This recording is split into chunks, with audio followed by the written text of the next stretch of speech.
Now let's cross now live to Director of the North-South Project for People-Centered Human Rights, Ajamu Baraka, joining me right now. Ajamu, I'm glad to have you join me. So, glad to be here. Thank you. So while the U.S. president was making claims of ceasefire talks and Iran was denying them, Israel bombed Tehran shortly afterwards. What are your thoughts on this chain of events? There seems to be a dislocation between what the U.S. president is saying and the activities of Israel. The U.S. president also claimed that the war was basically over, that they had bombed Iran off the map. But yet the objective conditions seem to suggest that not only does the war continue, it is intensifying. So there is a clear agenda that both the U.S. and the Israelis have, and it is to effect what they believe will be regime change. Most experts recognize that this is a unrealizable objective. Now, later, Trump told journalists that negotiations were possible, followed by Prime Minister Netanyahu saying that Israeli strikes will not stop, including in Lebanon. So how do you think such talk will affect Washington's intentions to de-escalate? Clearly, there is no real plan to de-escalate. I think that the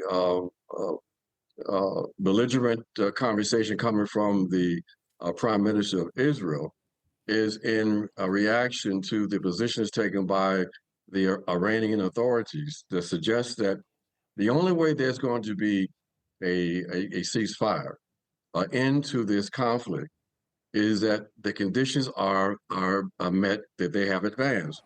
And that is that there has to be a ceasefire that will cover both the relationship between Iran and the U.S., but also Lebanon, and also what is happening in Iraq.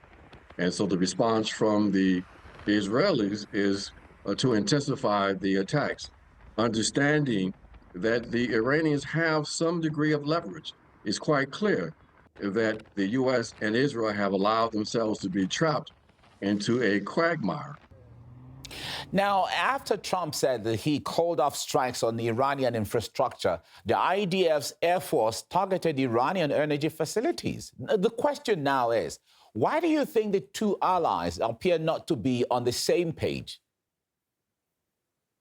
There are powerful forces in the U.S. that appear to be more in alignment with the longer-term objectives of Israel than the U.S. on one level. On another level, this could be part of the theater that we are seeing both Israel and the U.S. engage in over the course of this conflict. This ideal that Israel is out of control. Well, there is some degree of that in terms of that being a reality, but the objectives are the same.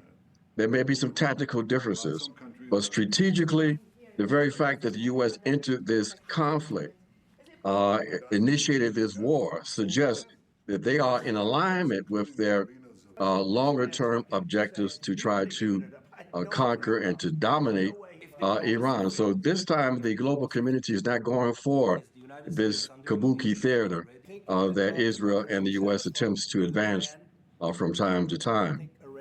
Now, earlier, U.S. former Counterterrorism Center Chief Jill Kent said that Israeli strikes were destroying Washington's ability to negotiate. So what do you make of this claim now, especially as Trump speaks about a possible ceasefire deal? Well, basically, what has occurred as a consequence of the assassination strategy of Israel, the so-called decapitation strategy, is that all of the elements that in the past may have been open to a negotiation process again, even after they were attacked during the last negotiation process, those individuals are no longer with us. They have been murdered by Israel. And what has emerged instead has been a sector of the leadership, what I refer to as the young lions, individuals who probably would not have assumed leadership positions for another 10 or 15 years. Now they are in leadership positions, and they are not open to another round of fake negotiations. So basically, the off ramps have been eliminated. And I think that may have been one of the objectives of Israel in terms of making it almost impossible for a negotiated settlement. So, what is going to occur instead, it appears, is that the U.S. is going to have to find a way to claim some kind of victory and depart the region, transforming the region profoundly for the immediate future.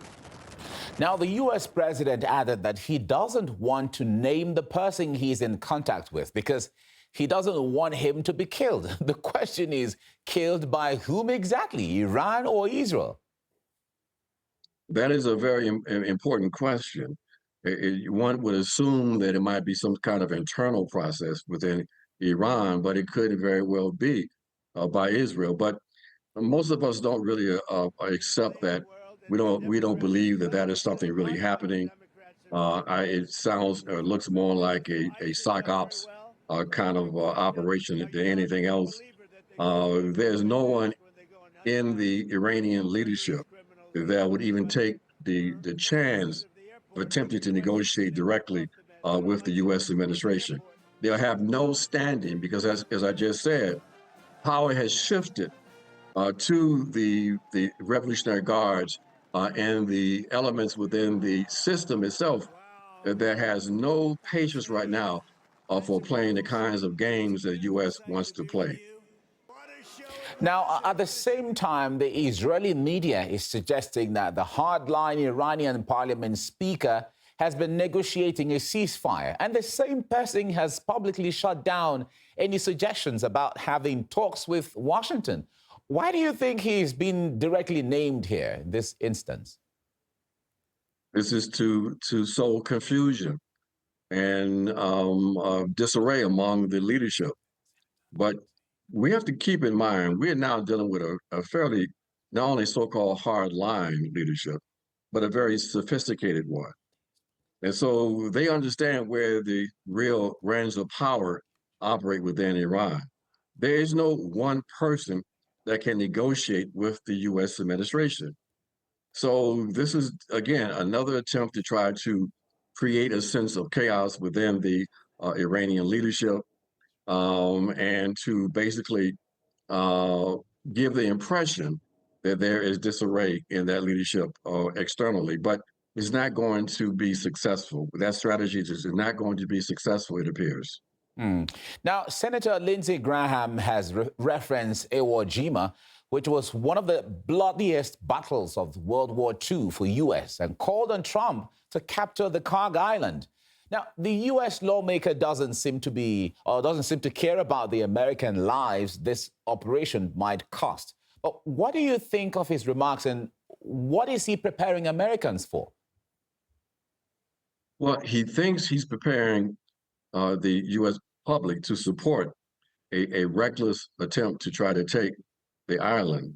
But the historical references are a stark reminder of the possible consequences of a Marine amphibious assault on that island.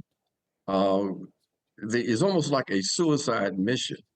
So I think that the real objective is to try to whip up support for this reckless kind of ideal. But I don't really see uh, the the conditions that will allow for the U.S. to try to storm that island. Technically, in terms of militarily, it is something that cannot really be pulled off. It would mean that the Marine forces would have to traverse the Straits of Hormuz under enemy fire. And I think even the military commanders understand that this, in fact, is almost a suicide mission. So Lindsey Graham is playing the role that he plays in terms of being a cheerleader for reckless U.S. militarism, but members of Congress and definitely the public are not buying this. Now, according to Israeli Defense Minister, Israel's prime minister gave the order to use the Gaza model in Lebanon. Now, Finance Minister Smotrich earlier claimed that IDF would turn Beirut's suburbs into ruins. Now, he also suggested that the Israel annex Lebanese territory. Now, what do these statements say about what Israel is currently focused on? Israel's been consistent ever since this conflict and before with the genocide in Gaza. They saw they saw a historic opportunity from their point of view to finally realize their dream of a greater Israel. And with the overthrow of Assad in Syria, their ability to then expand their presence in Syria, with the war that they have sparked again with Lebanon, and with the conflict now unfolding in Iran, they are attempting to operationalize their dream. So this is part of their strategy. Now the question becomes for people in the U.S., for the administration and others, to determine to what extent are these moves in the interest of longer term interests of the U.S. Because clearly it is alienating U.S. Vassal states who feel the brunt of these activities because they are exposed. And it's quite clear that the U.S. was unable to provide protection for them. So the Israelis have an objective that doesn't seem to be in alignment with that of the United States of America. All right, we have to leave you here now. Ajah Mubaraka, Director of the North-South Project for People-Centered Human Rights. Thank you so much for your time. My pleasure. Great.